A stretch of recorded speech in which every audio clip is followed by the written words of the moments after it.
Mi nombre es Samuel, y yo era solo un niño cuando vi a un hombre encontrar una carta que no era suya en medio de la peor ventisca que Valle Nevado había visto. Ese trozo de papel mojado, encontrado por el hombre más solitario del pueblo, terminó por cambiar no solo su destino, sino el de todos nosotros. A veces las cosas más pequeñas son las que llevan el mayor peso. Escucha mi historia hasta el final y dime, ¿qué habrías hecho tú en mi lugar? También, déjame saber desde qué ciudad me escuchas. Necesito saber que no estoy solo en esto. Si quieres oír más historias del viejo oeste como esta, suscríbete al canal. El invierno de 1878 había llegado con dientes a las montañas de Colorado, y Valle Nevado era una isla rodeada por un mar de nieve y viento. Para Elias Thorne, el herrero, la tormenta era solo otro adversario silencioso. Regresaba a su cabaña al anochecer, con el peso de un ciervo sobre los hombros y el frío metido hasta los huesos. El viento aullaba como un animal herido, borrando sus huellas casi al instante. Elías no era un hombre de compañía, la soledad era su fragua y el silencio su martillo. Había aprendido en la guerra que el apego era una debilidad y desde entonces había mantenido al mundo a la distancia de un brazo. Su cabaña, aislada en el borde del pueblo, no era un hogar, sino una fortaleza contra los recuerdos y las personas. Fue entonces cuando lo vio. Algo que no pertenecía a la naturaleza salvaje. Una mancha pálida y rectangular, casi devorada, por un montículo de nieve recién formado junto al camino. Cualquier otro habría seguido de largo, culpando al viento por el engaño, pero los ojos de Elías estaban entrenados para encontrar lo que no encajaba, para leer las pequeñas historias que la tierra contaba. Se detuvo, bajó su carga y se arrodilló. Con sus dedos gruesos y entumecidos retiró la nieve. Era un sobre, empapado y frágil, la tinta del destinatario corrida por el agua helada. Sintió una punzada de fastidio. Un problema ajeno era lo último que necesitaba. Aún así, acercó el papel a su rostro, protegiéndolo del viento con su cuerpo, y logró descifrar un nombre. S.R.A. Clara Holloway, la nueva maestra, la viuda del Este. Un debate silencioso se libró dentro de él. Dejarlo allí significaba que la nieve lo enterraría hasta el deshielo, y para entonces cualquier noticia que contuviera sería inútil. Entregarlo significaba desviarse, enfrentarse a una puerta cerrada y a una conversación no deseada. Por un instante, la tentación de ignorarlo fue fuerte, pero algo en la caligrafía delicada, tan fuera de lugar en esa ventisca brutal, le recordó una fragilidad que él mismo había aplastado en su interior hacía mucho tiempo. Con un suspiro que se convirtió en vaho, guardó el sobre en el bolsillo interior de su abrigo, junto al calor de su pecho, y cambió de rumbo. La cabaña de la maestra estaba al otro lado del arroyo congelado, una pequeña luz parpadeante que luchaba por no ser extinguida por la oscuridad y la tormenta. Cuando golpeó la puerta, el sonido fue seco y contundente, como los golpes de su martillo sobre el yunque. La puerta se abrió apenas, y la luz cálida de una lámpara de aceite se derramó sobre la nieve, iluminando su rostro curtido y cubierto de escarcha. Clara Holloway lo miró desde el umbral, su figura delgada enmarcada por la modesta calidez de su hogar. En sus ojos había agotamiento, pero también una cautela afilada, la de una mujer sola en un lugar desconocido. Elías no dijo una palabra. Simplemente sacó la carta mojada de su abrigo y se la extendió. Su mano, grande y callosa dentro de un guante de cuero gastado, sostenía el frágil papel. La mano de ella, pálida y temblorosa, se acercó para tomarla. Por un segundo, sus dedos se rozaron sobre el sobre helado. Un contacto fugaz que pareció detener el aullido del viento. En ese instante, él vio la desesperación en sus ojos y ella vio, más allá del hombre imponente, una inesperada muestra de deber. para entender al hombre que era Elías Thorne esa noche, hay que saber que no siempre fue un fantasma hecho de hierro y silencio. Antes de que la guerra le vaciara los ojos y las montañas se convirtieran en su única confidente, hubo un muchacho en una granja de Missouri cuyos sueños eran tan vastos como el cielo sobre los campos de maíz. Ese muchacho creía en cosas sencillas, en la promesa de la lluvia, en la lealtad de un buen perro y en el calor de una mano que encajaba en la suya.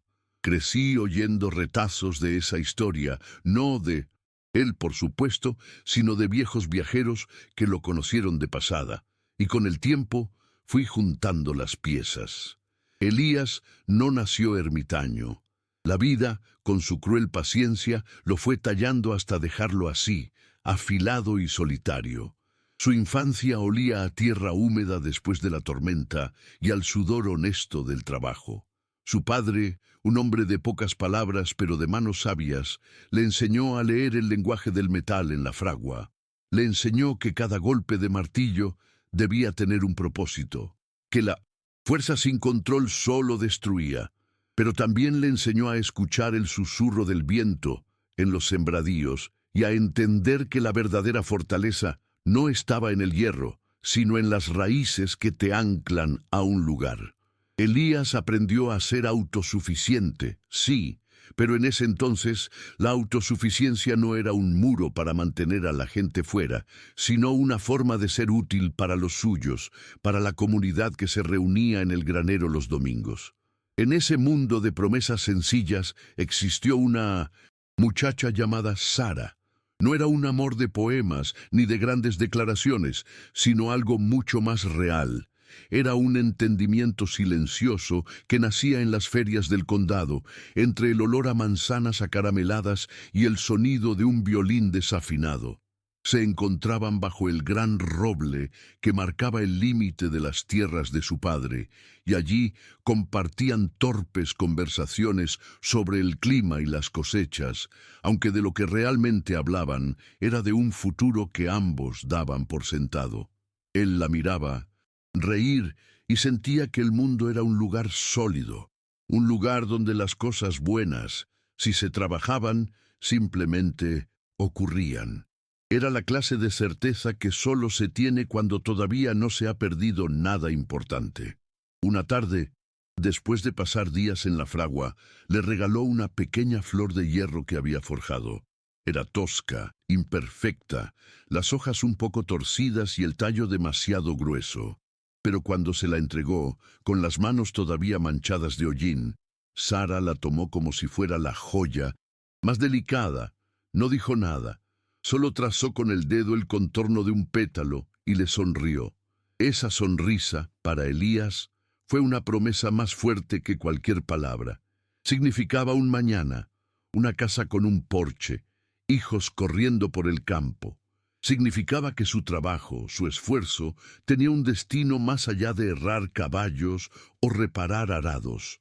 Era el ancla de su joven corazón. Pero entonces llegó la sequía. Primero fue solo una preocupación, un cielo demasiado azul por demasiados días. Luego se convirtió en una presencia asfixiante, un polvo fino que lo cubría todo, que se metía en la comida, en el agua, en los pulmones. Los campos de maíz se volvieron un mar de esqueletos amarillos y el río una cicatriz de lodo agrietado. La granja, que había sido el centro de su universo, empezó a morir lentamente. Vio la esperanza desvanecerse en los ojos de su padre, reemplazada por una resignación dura y silenciosa. La tierra que les había prometido todo, ahora se los estaba quitando, grano a grano, sin dar explicaciones. El mundo sólido que conocía empezó a resquebrajarse bajo sus pies. La guerra llegó como un trueno en ese cielo sin nubes. Para muchos fue una tragedia. Para un Elías joven y desesperado que había visto el sueño de su familia convertirse en polvo, fue una salida. Era una forma de escapar del fracaso, de encontrar un propósito en un uniforme y un rifle. Se fue con la idea ingenua de que luchaba por algo noble, por preservar un mundo que, en realidad, ya han perdido. Le prometió a Sara que volvería, una promesa hecha con la arrogancia de quien no conoce el verdadero rostro de la violencia. Se despidió de ella bajo el mismo roble donde habían soñado, sin saber que estaba diciendo adiós, no solo a ella, sino al muchacho que solía ser. La guerra no fue la aventura que esperaba. Fue un infierno de barro, hambre y un ruido incesante que se le metió en el alma y nunca más se fue. Aprendió que el valor no servía de mucho contra una bala perdida, o la fiebre que se llevaba a los hombres en mitad de la noche. Vio a sus amigos, muchachos que como él habían dejado atrás campos y promesas, morir por pedazos de tierra cuyos nombres ni siquiera podían pronunciar bien. La lealtad, descubrió, era peligrosa. Apegarse a alguien era darle al destino una nueva forma de hacerte daño. El silencio se convirtió en su refugio y la desconfianza en su armadura. Cada carta que escribía a casa era más corta, más vacía, hasta que dejó de escribirlas del todo. Hubo un momento que lo quebró por dentro.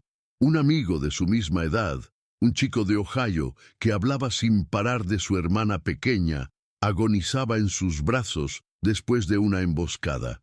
Con su último aliento, le dio a Elías una carta arrugada y le hizo prometer que se la entregaría a su familia. Elías se la guardó junto al pecho y asintió, pero la batalla se recrudeció y su regimiento tuvo que retroceder. Para cuando pudo buscar la dirección, ya era demasiado tarde. El pueblo había sido arrasado. Esa carta nunca llegó a su destino. El peso de esa promesa rota se convirtió en una piedra en su interior, un recordatorio constante de su incapacidad para proteger lo que importaba. Cuando regresó de la guerra, el mundo que había dejado atrás ya no existía.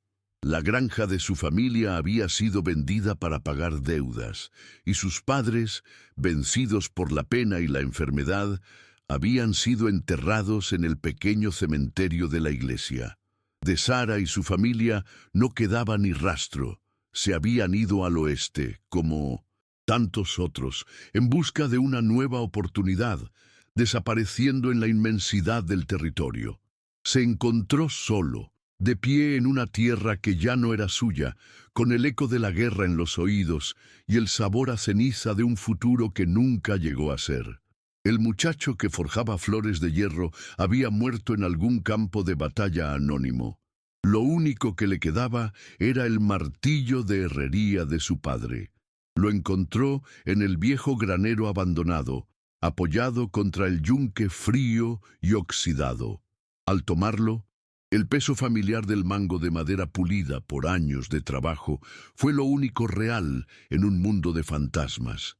Ese martillo no era solo una herramienta, era un legado, un símbolo. Representaba la única verdad en la que aún podía creer: el trabajo honesto, la autosuficiencia, la capacidad de construir o reparar con sus propias manos. Se aferró a él como un náufrago a un trozo de madera, y con él se forjó una nueva vida, una vida sin raíces, sin apegos y sin promesas. Su viaje hacia el oeste no fue una búsqueda de fortuna, sino una huida. Buscaba un lugar tan duro y solitario como se sentía por dentro, un lugar donde nadie le preguntara por su pasado y donde el silencio fuera la norma, no la excepción. Encontró Valle Nevado, un rincón olvidado entre montañas imponentes que parecían entender su necesidad de aislamiento. Montó su herrería en el borde del pueblo, no como parte de la comunidad, sino como un servicio necesario. Se convirtió en Elías Thorne, el herrero, una figura funcional, predecible, un hombre que podía arreglar una rueda de carreta o forjar una reja, pero cuyo interior permanecía cerrado, frío como el hierro en invierno. Ver a Clara Holloway en el umbral de su puerta esa noche fue como ver a un fantasma de su vida anterior. En su apariencia delicada, en la forma en que se aferraba a la decencia y a la esperanza, a pesar de su evidente agotamiento, vio un reflejo de Sara. Vio la fragilidad que él había aprendido a despreciar en sí mismo y que ahora le provocaba una mezcla de irritación y una empatía que no quería sentir. Era un recordatorio viviente de todo lo que había perdido: la fe en el futuro, la calidez de un hogar, la creencia de que las promesas podían cumplirse. Su presencia era una amenaza para la fortaleza que había construido con tanto esmero durante años. Además, ella representaba ese mundo educado, ese de modales y palabras cuidadosamente elegidas que a él le parecía una gran mentira. Un mundo que enviaba a sus hijos a morir por causas que luego olvidaba. Un mundo que hablaba de honor mientras dejaba que las familias se hundieran en la miseria. Su desconfianza hacia ella no era personal, sino profunda, arraigada en la traición de todo un sistema de valores que se había derrumbado a su alrededor. Para él, Clara era una forastera no solo en Valle Nevado, sino en el mundo real y brutal que él conocía. Un mundo donde las cartas no siempre traen buenas noticias y la esperanza es un lujo peligroso. Por eso, entregarle esa carta fue una batalla interna. Una parte de él quería dejarla en la nieve, ignorarla, seguir su camino hacia la seguridad de su cabaña. Un problema ajeno era un eslabón, una conexión que no deseaba. Pero la imagen de su amigo moribundo, la memoria de esa otra carta que nunca fue entregada, pesaba más. El deber, esa vieja costumbre que la guerra no había logrado arrancarle del todo, se impuso.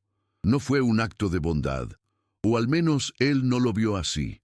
Fue una forma de saldar una deuda con un fantasma, de hacer bien, esta vez, lo que una vez hizo mal. Y así, cuando sus dedos se rozaron sobre el sobre empapado, el contacto fue mucho más que un simple intercambio. Fue el choque de dos mundos, el de ella, aferrado a una última esperanza contenida en ese frágil papel, y el de él, un mundo de cicatrices, silencio y promesas rotas. En la vulnerabilidad de los ojos de Clara, Elías no solo vio a una viuda asustada, sino también al muchacho que fue, al soldado que falló y al hombre que había jurado no volver a sentir nada. Esa carta no era solo un mensaje para ella, era un desafío para él. Por primera vez en más de una década, el invierno de su alma se vio interrumpido por algo más que el rugido del viento o el eco de su martillo. Fue el peso inesperado de la esperanza de otra persona, una esperanza que, sin quererlo, ahora sostenía en sus propias manos. La fortaleza que había construido a su alrededor tembló, y por un instante, a través de una grieta recién abierta, entró una luz, cálida y titilante, como la de la lámpara que brillaba en la cabaña de la maestra. Y eso, para un hombre como Elías Thorne, era lo más aterrador de todo. El invierno, verán, no afloja su garra de un día para otro. Se instala hueso por hueso, pensamiento por pensamiento. Así fue con Elías y la señorita Holloway. Después de esa noche de la carta, no hubo un cambio repentino, sino una serie de pequeños ajustes, como los que hace un caballo al sentir un peso nuevo en su lomo. La vida en Valle Nevado exigía una convivencia funcional, y la de ellos comenzó así, con la necesidad. La estufa de la cabaña de Clara, vieja y caprichosa, empezó a echar humo negro, llenando la pequeña estancia de un hollín que se pegaba a los pulmones.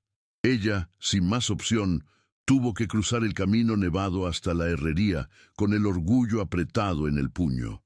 Elías no dijo mucho. Escuchó, asintió con la cabeza y al día siguiente, al amanecer, ya estaba allí con sus herramientas, desarmando el viejo armatoste de hierro con una eficiencia silenciosa que era casi intimidante. Él trabajaba y ella observaba desde un rincón, intentando no estorbar. El aire entre ellos era denso, lleno de cosas no dichas. No era una tensión hostil, sino la de dos mundos que no sabían cómo tocarse. Él olía a carbón, a metal y a la soledad de las montañas. Ella, a jabón de lavanda y a los libros apilados en su mesa, un aroma de un lugar lejano y más suave. Cuando terminó, Elías simplemente recogió sus cosas. Clara le ofreció un pago, pero él lo rechazó con un movimiento de la mano, como si la idea misma fuera un insulto. En su lugar, señaló el abrigo de casa que ella llevaba puesto la noche de la tormenta, que tenía un desgarro en el hombro. Eso necesita un remiendo fuerte, fue todo lo que dijo. Era un trueque, un lenguaje que ambos entendían en esa tierra donde nada era gratis, pero donde el dinero a menudo era la forma más pobre de pago. Así comenzó su extraña danza. Días después, Clara le dejó en la puerta de la herrería su abrigo, limpio y con una costura tan fina y resistente que parecía parte del diseño original. Junto a él, un pequeño pan de jengibre envuelto en un paño. Elías encontró el paquete al volver de cazar, y yo, que lo observaba desde lejos, lo vi detenerse. Miró el pan, luego hacia la cabaña de la maestra, y por un instante la dureza de su rostro se suavizó, como la nieve bajo el primer sol de la mañana. No sonrió, por supuesto. Un hombre como Elías no sonreía, pero algo en su postura cambió. Se irguió un poco menos, como si un peso invisible se hubiera aligerado. Se comió el pan allí mismo, de pie en el frío, con lentitud, como si estuviera saboreando algo más que jengibre y melaza. Era el sabor de un gesto inesperado, una calidez que no provenía del fuego de su fragua, pero Valle Nevado tenía 1000 ojos y una sola boca, y esa boca era la de Martha Gable, la dueña del emporio. Era una mujer cuyo corazón se había encogido hasta tener el tamaño de una moneda de 10 centavos. Disfrutaba viendo cómo las vidas ajenas se torcían. No tardaron en empezar los murmullos. La viuda del este no pierde el tiempo, decían las mujeres mientras pesaban la harina, sus voces como el zumbido de las moscas en verano. Y con el herrero, un hombre que apenas habla con su propio caballo. El juicio de la comunidad era como el viento helado de las cumbres. No podías verlo, pero te calaba hasta los huesos y te dejaba sin aliento. Cada vez que Clara entraba en el emporio, las conversaciones se detenían. Sentía sus miradas en la nuca, afiladas y frías, juzgando su ropa, su acento, su soledad y, ahora, su extraña conexión con el ermitaño del pueblo. Elías, por supuesto, era inmune a los chismes. O, mejor dicho, había construido su vida de tal manera que las opiniones de los demás rebotaban en él como chispas en un delantal de cuero. Pero notaba el cambio en ella. La veía caminar más deprisa, con la cabeza gacha, evitando el centro del pueblo. La veía en la ventana de la escuela, mirando hacia las montañas con una expresión de anhelo y encierro que él conocía demasiado bien. Esta presión externa empezó a añadir una nueva capa de distancia entre ellos. Las visitas funcionales se hicieron más breves. Los saludos a distancia se volvieron más rígidos. El pequeño puente que habían empezado a construir con gestos silenciosos se estaba congelando por los bordes, amenazado por el frío del juicio ajeno. Las barreras internas eran aún más altas. Dentro de Elías, la guerra que libraba era tan antigua como sus cicatrices. Cada vez que sentía un impulso de acercarse, de ofrecer una palabra de consuelo o simplemente compartir un momento de silencio junto al fuego, la memoria de la pérdida lo detenía en seco. Recordaba el rostro de Sara, el peso de las promesas rotas, la lección brutal de que el apego era el camino más corto hacia el dolor. Proteger a Clara significaba dejarla en paz. Mantener la distancia era, en su mente retorcida, la única forma de bondad que sabía ofrecer. Era una lógica forjada en el trauma, tan dura e inflexible como el acero que golpeaba cada día.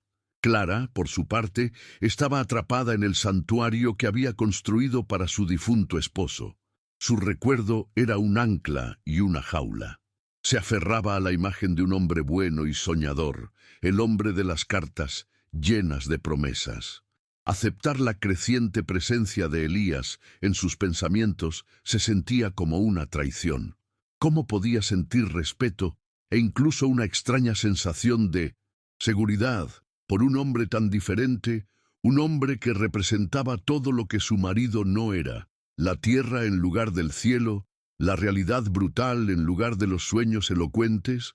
Cada vez que Elías dejaba un trozo de leña seca en su porche, una parte de ella sentía gratitud, pero otra sentía una punzada de culpa, como si estuviera profanando un recuerdo sagrado.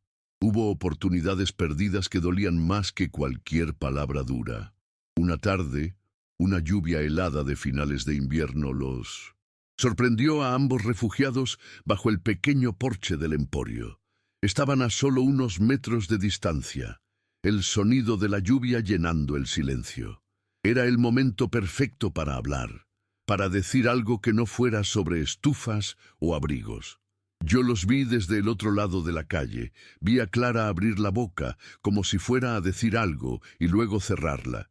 Vi a Elías mirar de reojo hacia ella, su mano apretando el mango de un saco de harina, los nudillos blancos. Pero el momento pasó. La lluvia amainó, y cada uno se fue por su lado, dejando atrás un silencio más pesado que el que había antes.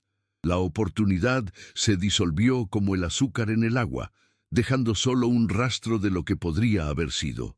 A esta mezcla de tensiones internas y externas se añadió una sombra más oscura, la de Jedediah Kane. Kane era el dueño de casi todo en Valle Nevado y se movía por el pueblo con la seguridad de un rey en su propio feudo. Era un hombre de sonrisas fáciles y ojos fríos como el hielo del arroyo. Empezó a prestarle a Clara una atención que a todos les parecía galante, pero que a ella le helaba la sangre. Le ofrecía llevarle provisiones, le preguntaba por la escuela, con un interés que sonaba falso. Cada uno de sus gestos era una demostración de poder, un recordatorio sutil de que él controlaba ese pequeño mundo. Y Clara, con el terrible secreto de la carta guardado en su interior, sentía su presencia como la de una serpiente enroscada en un rincón oscuro de su cabaña. Elías notó el cambio de inmediato. Vio la forma en que el cuerpo de Clara se tensaba cada vez que Kane se acercaba. Vio el pánico fugaz en sus ojos antes de que lo ocultara tras una máscara de cortesía. Él conocía a hombres como Kane. Los había visto en la guerra. Hombres que usaban el poder no para construir, sino para poseer, y que aplastaban cualquier cosa que se interpusiera en su camino. Su instinto, aletargado durante años, se despertó. No era celosía, no todavía. Era el reconocimiento primario de un depredador acechando a una presa, y algo dentro de él, algo que creía muerto y enterrado, se negó a mirar para otro lado. Un día, Kane hizo su jugada más audaz. Detuvo su caballo junto a la escuela justo cuando yo salía con otros niños. Se dirigió a mí, pero sus palabras eran para Clara, que estaba en la puerta. «Samuel, muchacho», dijo con su falsa cordialidad, «deberías tener cuidado de no merodear demasiado cerca de la vieja mina. Es propiedad privada, peligrosa». La amenaza era tan clara como el aire de la montaña. La mina era donde el esposo de Clara había muerto. Era una advertencia, una forma de decirle que él sabía que ella sabía y que debía mantenerse en silencio. Vi el color desaparecer del rostro de la señorita Holloway. Fue como ver una flor marchitarse en un instante. A partir de ese día, el miedo de Clara se convirtió en una presencia física. Dejó de dar sus paseos por el bosque. Mantenía las cortinas de su cabaña corridas incluso durante el día. Su aislamiento, que antes era una consecuencia de su duelo, se convirtió en una prisión autoimpuesta por el terror. El pueblo, por supuesto, no vio nada. Vieron a Jedediah Kane, el benefactor, mostrando una preocupación paternal por la viuda. Vieron a una mujer frágil abrumada por su nueva vida. Solo Elías, desde la distancia de su herrería, leía los signos correctamente. Veía el miedo en la forma en que ella saltaba ante el sonido de un caballo que pasaba, en la manera en que sus manos temblaban al recoger el correo. La tensión llegó a un punto de quiebre una tarde gris y ventosa. Clara estaba partiendo la leña que Elías le había dejado, con una torpeza nacida de la prisa y la ansiedad. El hacha resbaló en la madera mojada y le abrió un corte profundo en la palma de la mano. El grito que ahogó fue más de frustración que de dolor. Elías, que estaba afilando una hoja en su taller, oyó el golpe seco y el silencio que siguió. Un silencio equivocado. Sin pensarlo dos veces, dejó caer sus herramientas y cruzó el campo en pocas zancadas. La encontró sentada en el escalón de su porche, pálida, con la mano envuelta en su delantal, la sangre manchándolo de un rojo oscuro. No hubo palabras. Él simplemente se arrodilló frente a ella. Tomó su mano herida con una delicadeza que contradecía la rudeza de las suyas y la examinó.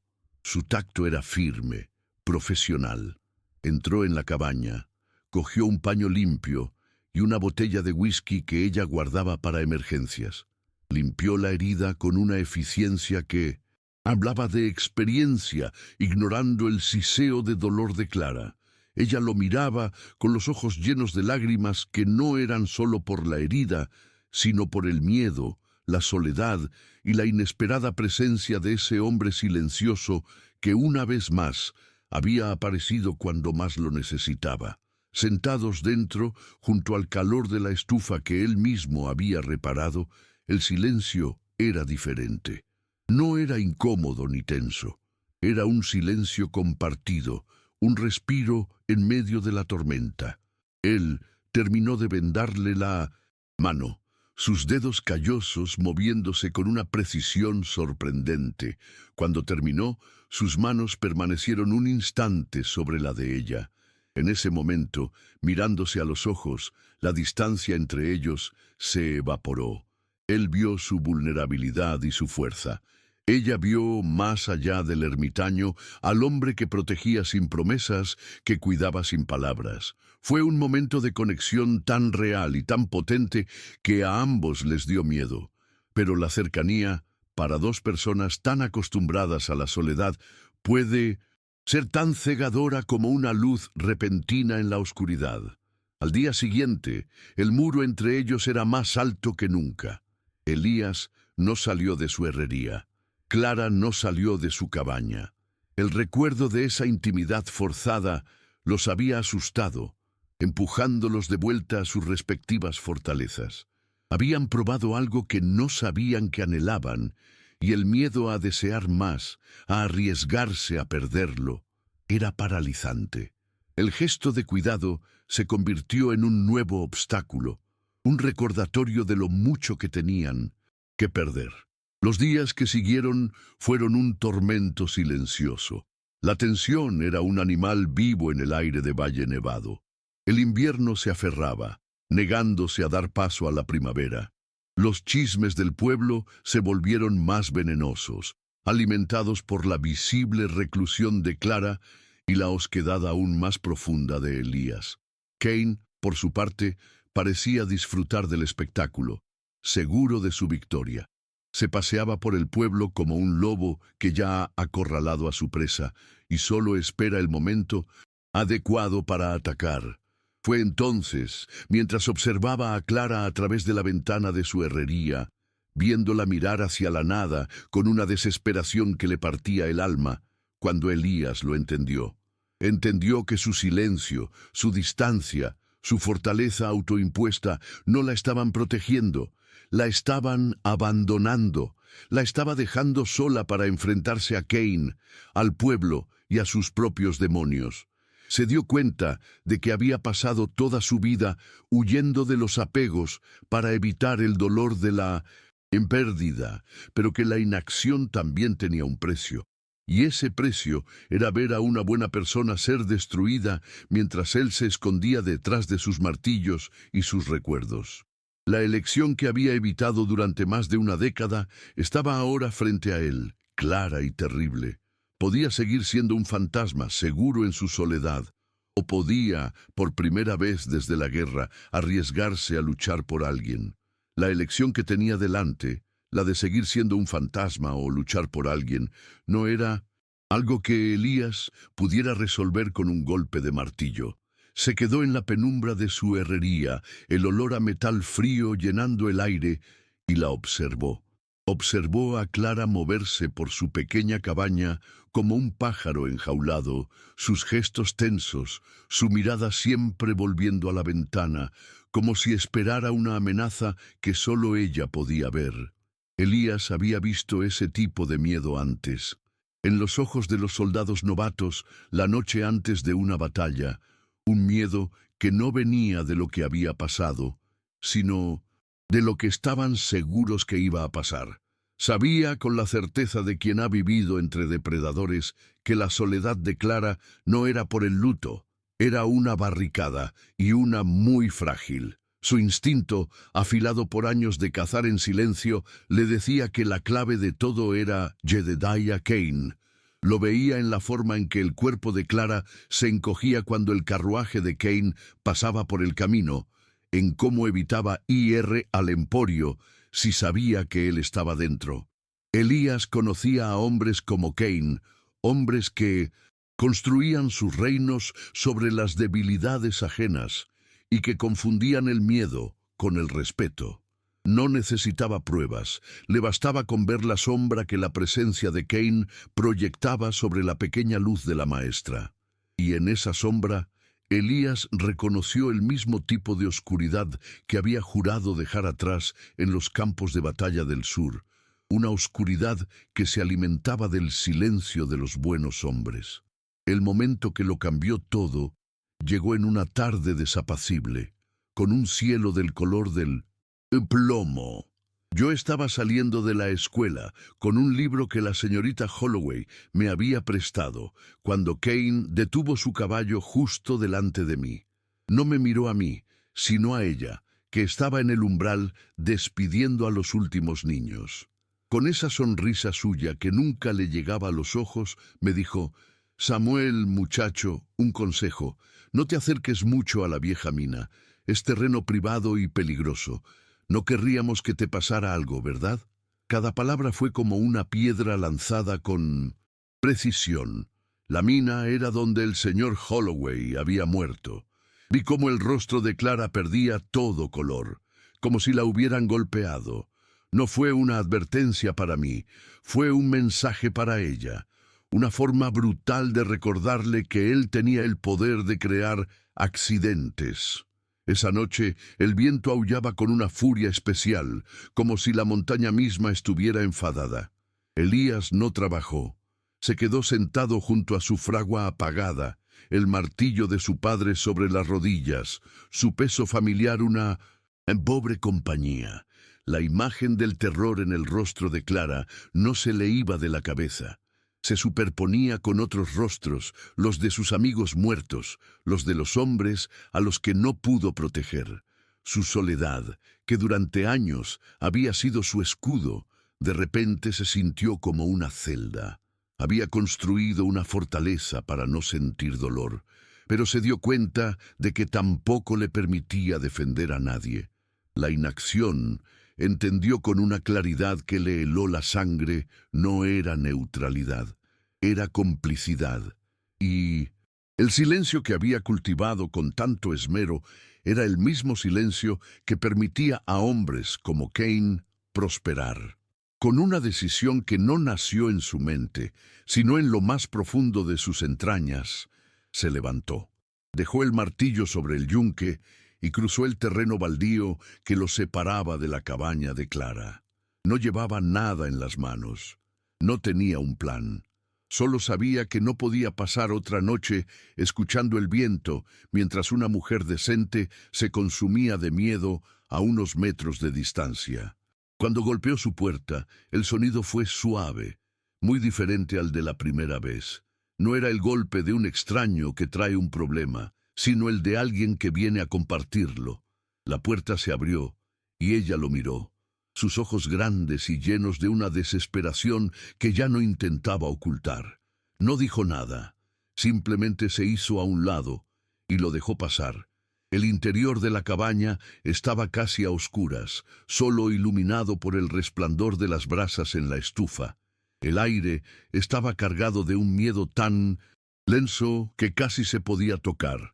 Elías no encendió la lámpara, se quedó de pie en el centro de la pequeña habitación, una presencia sólida en medio de la penumbra, dándole a ella el espacio para hablar o para no hacerlo.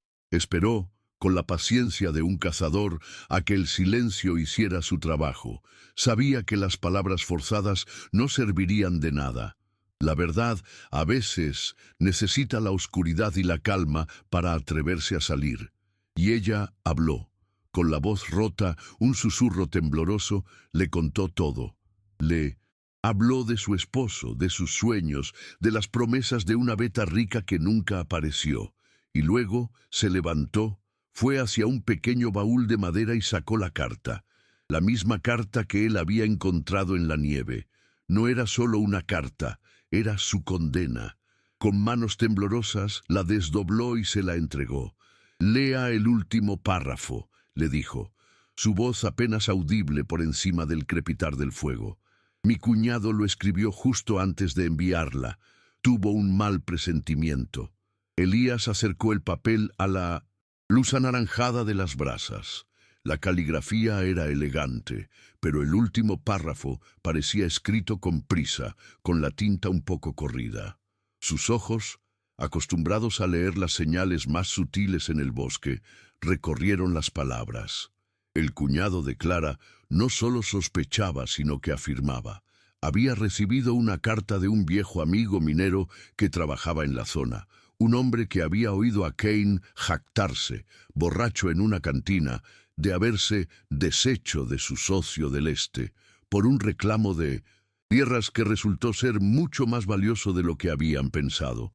El supuesto accidente había sido un asesinato a sangre fría, un empujón en la oscuridad de un túnel inestable. La verdad estaba allí, escrita en un trozo de papel frágil. Elías terminó de leer y dobló la carta con cuidado, como si contuviera un peso inmenso. No había ira en su rostro, ni sorpresa. Había una calma terrible, la calma del ojo de un huracán. Era la confirmación de lo que su instinto ya sabía. Levantó la vista y miró a Clara. Vio en ella no solo a la viuda aterrorizada, sino a una mujer que había llevado esa carga mortal sola, en un pueblo lleno de extraños, bajo la mirada constante del asesino de su esposo. Su silencio, su reclusión, su miedo, todo cobró un sentido brutal y definitivo. De repente, su propia soledad autoimpuesta le pareció un lujo egoísta, una indulgencia infantil frente al coraje silencioso de aquella mujer. «Por eso no puedo irme», susurró Clara, como si le leyera el pensamiento. «El dinero que me envió mi cuñado está en el banco de Denver. Necesito ir a buscarlo, pero Kane vigila cada uno de mis movimientos. Sabe que sé algo. Si intento huir, nunca saldré viva de estas montañas. Estoy atrapada». Su voz se quebró al final, y por primera vez desde que llegó a Valle Nevado se permitió llorar. No eran lágrimas de autocompasión, sino de pura y simple extenuación, las lágrimas de alguien que ha sido fuerte durante demasiado tiempo y ya no le quedan fuerzas. Elías no se movió, y para consolarla, no le ofreció palabras vacías de aliento, simplemente permaneció allí. Su presencia, un ancla en medio de su tormenta. Dejó que ella llorara, que sacara todo el veneno del miedo que la estaba consumiendo por dentro. Y en ese momento, en esa cabaña oscura, rodeados por el aullido del viento, se forjó un pacto sin palabras. Él ya no era solo el herrero, y ella ya no era solo la maestra. Eran dos personas solas que habían encontrado una causa común, una razón para dejar de esconderse. La carta que él había rescatado de la nieve no solo había traído una verdad terrible, sino que también les había dado a ambos algo por lo que luchar. Cuando las lágrimas de Clara cesaron, Elías le devolvió la carta. «Guárdela bien», dijo, su voz grave y firme sin rastro de duda. «Mañana las cosas van a empezar a cambiar». No le explicó cómo, no le hizo promesas, pero había una certeza en su tono que era más poderosa que cualquier juramento. Era la certeza de un hombre que ha tomado una decisión irrevocable, un hombre que ha encontrado, después de una larga guerra y una paz aún más larga y solitaria, una batalla que valía la pena pelear. Una batalla no por la tierra ni por el honor, sino por la simple decencia de proteger a alguien que lo necesitaba. Se fue tan silenciosamente como había llegado, dejando a Clara no con menos miedo, pero sí con una diminuta y temblorosa llama de esperanza. Ella lo vio cruzar de vuelta a su herrería, su silueta recortada contra la noche, tormentosa. No parecía un hombre huyendo del mundo, sino un hombre caminando hacia su destino. Y por primera vez en meses, Clara no se sintió completamente sola. Sabía que el invierno seguía ahí fuera, implacable y peligroso, pero ahora sentía que, quizás, no tendría que enfrentarlo sola. De vuelta en su taller, Elías no encendió la lámpara. Se quedó en la oscuridad, el resplandor de la luna filtrándose a través de la ventana sucia, iluminando el yunque como un altar.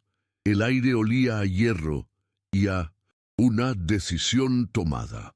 Durante años había usado sus manos para forjar herramientas, para reparar lo que estaba roto en el mundo material de los demás, mientras dejaba que su propio interior se oxidara en el abandono. Ahora sentía un propósito diferente, un propósito que no tenía que ver con el metal, sino con la justicia. Fue entonces cuando lo vi hacer algo que nunca olvidaré. Se acercó al yunque y recogió el martillo de su padre. No lo sopesó como una herramienta, sino que lo sostuvo como se sostiene un legado. El mango de madera, pulido por las manos de su padre y las suyas, encajaba perfectamente en su palma. Ese martillo había sido su conexión con un pasado de trabajo honesto y autosuficiencia. Había sido el símbolo de su aislamiento, el instrumento con el que construyó los muros a su alrededor. Pero esa noche, en sus manos, se transformó. Ya no era solo una herramienta para dar forma al hierro, se convirtió en algo más. Se convirtió en su voz, en su promesa, en el arma que usaría para romper el silencio que asfixiaba a Valle Nevado. Mientras lo sostenía, vi en su rostro una resolución que nunca antes había visto. El fantasma de la guerra que lo había perseguido durante tanto tiempo pareció retroceder, reemplazado por el hombre que su padre le había enseñado a ser, un hombre que no destruía, sino que construía. Y supe, con la certeza que solo tienen los niños, que al amanecer Elías Thorne no iba a reparar una rueda de carreta, iba a empezar a reparar un pueblo. La mañana siguiente el sol salió pálido y débil, como si dudara en asomarse sobre Valle Nevado. El aire era tan frío que dolía respirar, pero algo había cambiado. Un sonido inusual rompió el silencio matutino, un sonido que el pueblo casi había olvidado, el golpe rítmico y decidido de un martillo sobre metal, pero no venía de la herrería de Elías. Venía del centro de la plaza. La gente empezó a salir de sus casas, envueltos en abrigos y mantas, con la curiosidad dibujada en sus rostros, somnolientos. Allí, junto a la vieja campana comunal, rota y silenciosa desde hacía años, estaba Elías Thorne. Había arrastrado una fragua portátil y tenía el metal de la campana al rojo vivo. No se estaba preparando para una pelea. Se estaba preparando para reconstruir algo que todos habían dado por perdido. Jedediah Kane observaba desde el porche de su emporio, con una sonrisa burlona que no lograba ocultar la inquietud en sus ojos. Elías trabajaba con una concentración que era casi una plegaria. Cada golpe de su martillo era preciso, medido, lleno de un propósito que iba más allá de la simple reparación. No estaba arreglando solo un trozo de bronce, estaba forjando una voz para la comunidad, una voz que el miedo y la conveniencia habían silenciado. El sonido metálico resonaba entre los edificios de madera, un llamado de atención que era imposible de ignorar. La gente formó un círculo a su alrededor, en silencio, observando el sudor que perlaba la frente del herrero a pesar del frío glacial. Yo estaba allí, junto a la señorita Holloway, y sentí que no estábamos viendo a un hombre trabajar. Estábamos presenciando un sermón sin palabras, una declaración de principios hecha con fuego y acero. Elías no necesitaba un arma. Su martillo, el legado de su padre, era toda la autoridad que necesitaba. Entonces, entre los golpes, empezó a hablar. Su voz era grave y tranquila, sin una pizca de ira, pero con el peso de una verdad largamente contenida. No gritó ni acusó. Simplemente contó una historia mientras el martillo seguía cantando su canción de metal. Un buen hombre vino a estas montañas buscando un futuro, dijo, su mirada fija en el bronce incandescente. Compró una parte de un reclamo con la promesa de una sociedad justa. Pero la codicia es una enfermedad que pudre el alma. Contó los detalles que había leído en la carta, no como un fiscal, sino como un narrador de hechos. Cada frase era un golpe más, enderezando no solo el metal, sino la torcida historia del Vicentosín y el pueblo. El martillo golpeaba, y la verdad resonaba con cada impacto, clara, dura e innegable. Nadie se movió, nadie respiró. Todas las miradas se volvieron hacia Jedediah Kane. Su sonrisa se había congelado en su rostro, convirtiéndose en una mueca grotesca. Intentó decir algo, soltar una de sus bravuconadas habituales, pero las palabras se le ahogaron en la garganta. No había nada que pudiera decir. La fuerza de Elías no residía en la amenaza, sino en su inquebrantable integridad.